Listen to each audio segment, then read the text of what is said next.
வணக்கம். இன்னைக்கு நம்ம எந்த புத்தகத்தை பற்றி பார்க்க போகிறோம்னு பார்த்தீங்கன்னா, மறக்கவே நினைக்கிறேன். மாரி செல்வராஜ் எழுதின புத்தகத்தை பற்றி பார்க்க போகிறோம்.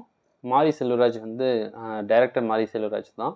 அவர் ஒரு புத்தகம் எழுதியிருக்காரு. ஸோ அவருடைய படங்கள் வந்து தெரியும் நமக்கு.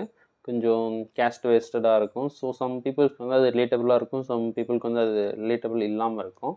ஸோ கடைசியாக அந்த வாழைப்படம் வந்து 2 ஆடியன்ஸுக்குமே பிடிக்கிற மாதிரி இருந்ததுனால, எனக்கும் ரொம்ப பிடிச்சிருந்தது. ஸோ அதனால் அவரை பற்றி கொஞ்சம் தெரிஞ்சுக்கணும் அப்படின்னு சொல்லிட்டு நான் எதிர்பார்த்தேன்.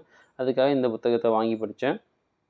இந்த புத்தகத்தில் அவர் என்ன விஷயம் சொல்கிறாருன்னா, அவருடைய சின்ன வயசில் இருந்து அவர் ஒரு படத்தை இயக்குனர் ஆகிற வரைக்கும் நடந்த சில விஷயங்கள், நல்ல விஷயங்களா இருக்கட்டும், இல்லை கொஞ்சம் கசப்பான அனுபவங்களை தந்த விஷயங்களா இருக்கட்டும், அந்த மாதிரி மறக்கணும்னு நினைக்கிற அந்த விஷயங்களை இந்த புத்தகத்தில் எழுதியிருக்காரு. மறக்கவே நினைக்கிறேன் அப்படின்னு சொல்லிட்டு டைட்டில் போட்டு எழுதியிருக்காரு.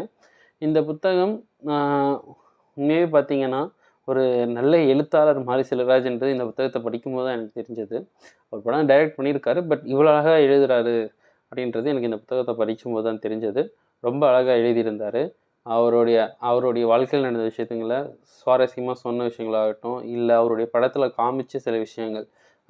அவருடைய ஃபஸ்ட்டு படமான பரியேறும் பெருமாள், அதில் அந்த ஹீரோயின் வீட்டுக்கு இவர் போனது, அவர் கல்யாணத்துக்கு இவர் போனது, அந்த விஷயங்களில் உண்மையாக நடந்த விஷயங்கள், அது அப்படியே தான் ரிலேட்டடாக தான் இருந்தது.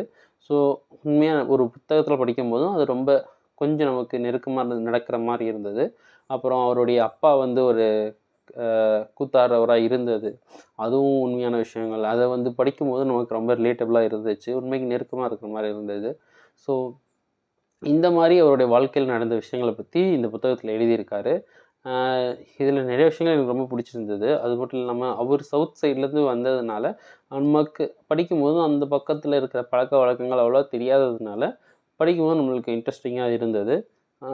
ஸோ மாரி செல்வராஜ் பிடிக்கும் அப்படின்ற நினைக்கிறவங்களும், இல்லை அந்த அந்த தூத்துக்குடி, திருநெல்வேலி, கன்னியாகுமரி அந்த சைடு வந்து அந்த டைமில் இருந்த ஒரு 20 வருஷம் முன்னாடி நடந்த விஷயங்கள், அது எப்படி இருந்தது அப்படின்றதெல்லாம் தெரிஞ்சுக்கணும் அப்படின்றவங்க இந்த புத்தகத்தை தாராளமாக வாங்கி படிக்கலாம். மாரி செல்வராஜ் பிடிக்கும் அப்படின்றவங்க இந்த புத்தகத்தை தாராளமாக வாங்கி படிக்கலாம். இந்த புத்தகத்தில் சில விஷயங்கள் எனக்கு ரொம்ப பிடிச்சிருந்தது. அவங்க நண்பன் ஒருத்தன் வந்து முஸ்லீமாக இருந்தது, அவனை வந்து முஸ்லீமாக இருந்ததுனால அவனை கொஞ்சம் ஒதுக்கப்பட்டது, அந்த மாதிரி விஷயங்கள். அப்புறம் அவங்க அண்ணன் ஒரு இதில் இறந்தது, ஒரு கலவரத்தில், அந்த மாதிரி விஷயங்கள்லாம் எனக்கு படிக்கும்போதுமே ரொம்ப இன்ட்ரெஸ்டிங்காக இருந்தது. ஸோ ஒரு பொழுதுபோக்கான புத்தகம், அதே சமயத்தில் உண்மைக்கு நெருக்கமான சில புத்தகத்தை படிக்கணும்னு நினைக்கிறவங்க தாராளமாக இந்த புத்தகத்தை வாங்கி படிக்கலாம். ஆனால் இது ஒன்றும் ஆட்டோபயோகிராஃபி அப்படின்ற மாதிரிலாம் இல்லை, ஒரு ரசிக்கிற மாதிரியான புத்தகமாக தான் இந்த புத்தகம் இருக்குது. ஸோ மறக்கவே நினைக்கிறேன் பை மாரி செல்வராஜ். தேங்க்யூ.